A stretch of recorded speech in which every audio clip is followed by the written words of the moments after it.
Oke, perkenalkan nama saya Andika Sumarinata. Nah, adapun strategi-strategi yang diterapkan pada Telkom, yang pertama yaitu pengembangan produk atau inovasi produk untuk meningkatkan volume penjualan. Menurut Kotler dan Nova Anjar, terdapat beberapa usaha yang dilakukan untuk dapat meningkatkan volume penjualan. Di antaranya adalah 1. Memasarkan produk dengan sedemikian rupa sehingga konsumen melihatnya. 2. Menempatkan dan pengaturan yang teratur sehingga produk tersebut akan menarik perhatian konsumen. 3. Mengadakan analisa pasar. 4. Menentukan calon pembeli atau konsumen yang potensial. 5. Mengadakan pameran. Dan yang terakhir yaitu mengadakan diskon atau potongan harga. Dari pernyataan di atas dapat disimpulkan bahwa volume penjualan merupakan hasil akhir yang dicapai oleh perusahaan dari penjualan produk yang dilakukan salesman dan tenaga penjual lainnya dalam kurun waktu tertentu. Volume penjualan dihitung berdasarkan target yang diasumsikan dengan realisasi yang dicapai. Volume penjualan produk suatu perusahaan terkadang dapat meningkat dan terkadang menurun. Hal ini disebabkan oleh semakin banyaknya para pesaing atau kompetitor yang menawarkan produk yang sejenis dengan harga yang relatif murah. Sebagai perusahaan yang memberikan layanan telecommunication, information, media, entertainment, dan survive atau TIMES, Telkom selalu berkomitmen untuk terus melakukan inovasi pada setiap produk dan layanan, tentunya pada sektor telekomunikasi. Pengembangan sebuah produk perlu dilakukan untuk mengikuti perkembangan pasar, guna memenuhi kebutuhan konsumen. Karena mengingat perkembangan teknologi pada zaman sekarang yang semakin maju, perbedaan yang terdapat pada produk dan layanan inovatif ini sangat jauh dari kompetitor, sehingga memberikan keunggulan bagi Telkom dalam hal time to market dan memposisikannya sebagai perusahaan yang prestisius di periode-periode yang akan datang. Kreativitas ini pula yang mendorong evolusi besar dalam tubuh Telkom yang terefleksi dalam program transformasi yang telah dimulai sejak penghujung tahun 2009. Oleh karena itu, Telkom menciptakan produk dan layanan yang mampu mengantisipasi perkembangan yang semakin pesat di masa yang akan datang. Oleh karena itu, Telkom melakukan inovasi pada setiap produknya. Salah satu produk yang dimiliki oleh Telkom yaitu IndiHome, di mana perusahaan memberikan layanan triple play dengan menggabungkan komunikasi suara, layanan data via Ethernet atau high speed, serta IPTV atau UCTV kabel. IndiHome merupakan produk bundling sehingga harga yang ditawarkan kepada pelanggan juga harga paket yang sesuai dengan kebutuhan paket yang diinginkan oleh pelanggan. Dalam servisnya, Telkom mengadakan program One Day Service, di mana apabila terdapat konsumen yang ingin berlangganan IndiHome, maka pelayanan yang diberikan akan 1 hari penuh, di mana apabila pada pagi hari dipasang, maka di sore hari sudah bisa digunakan. Dengan begitu, konsumen akan lebih cepat dalam penggunaan IndiHome dan merasa lebih puas dengan pelayanan yang diberikan oleh Telkom. Selain itu, after sales menjadi faktor penting dalam menghadapi persaingan bisnis.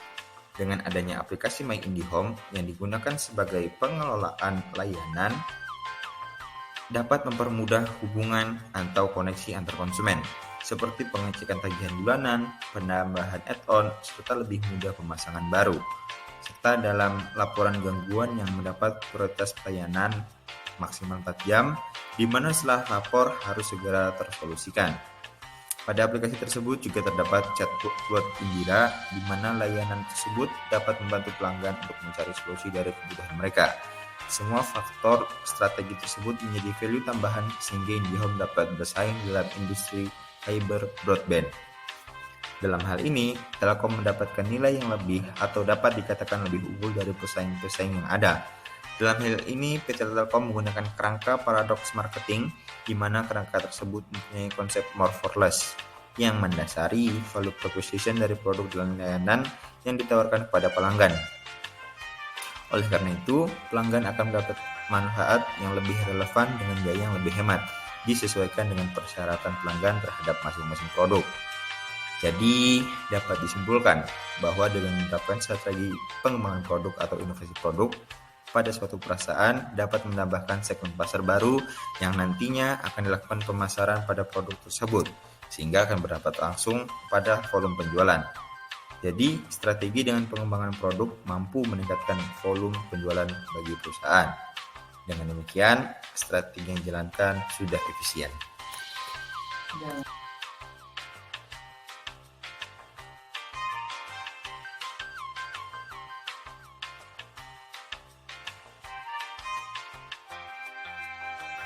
Kemudian untuk strategi kedua yang digunakan oleh PT Telkom akan disampaikan oleh Saudara Muflih Prasetyo.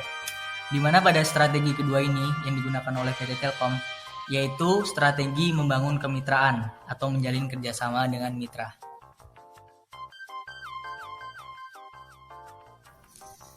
Jadi fungsi ataupun tujuan dari strategi menjalin kerjasama dengan mitra yaitu yang pertama untuk memenangkan sebuah pasar atau untuk mempertahankan sebuah pasar.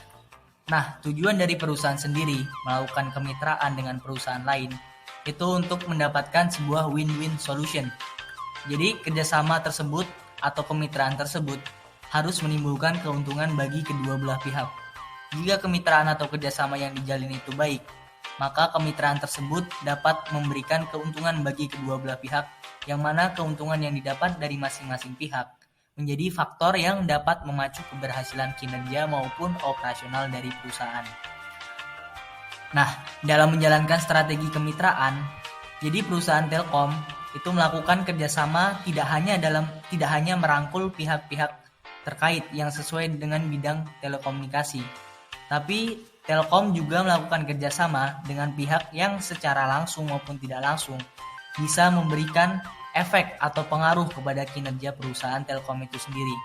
Nah, dalam menjalankan strategi kemitraan ini, perusahaan Telkom itu menjalin kerjasama dengan beberapa perusahaan perbankan, meliputi yang pertama yaitu Bank Danamon, kemudian ada Bank Mandiri, Bank BCA, kemudian ada Bank Nusantara Parahyangan, dan Bank Haga.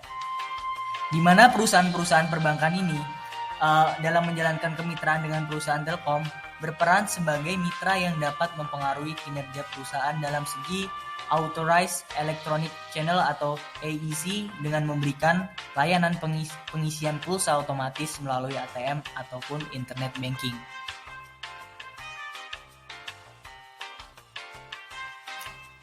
Adapun proses-proses yang dilakukan perusahaan Telkom dalam membangun atau melaksanakan strategi kemitraan. Yang pertama yaitu memulai membangun hubungan dengan calon mitra. Nah, hal ini dilakukan oleh perusahaan Telkom dengan tujuan untuk mengenal pihak yang akan dijadikan calon mitra dengan baik dan tepat. Adapun hal-hal yang dilakukan oleh PT Telkom dalam proses tahap pertama ini yaitu melihat latar belakang perusahaan, kemudian karakter perusahaan, track record perusahaan, dan lain sebagainya. Kemudian proses yang kedua yaitu memahami kondisi bisnis pihak yang akan bermitra.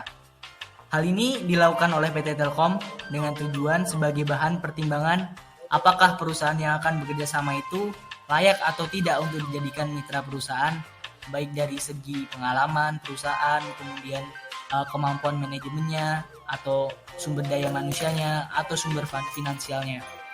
Kemudian yang ketiga yaitu mengembangkan strategi dan mengenal detail bisnis dengan cara membagi tugas dengan pihak yang bermitra sesuai dengan informasi dan kemampuan yang dimiliki oleh masing-masing pihak perusahaan.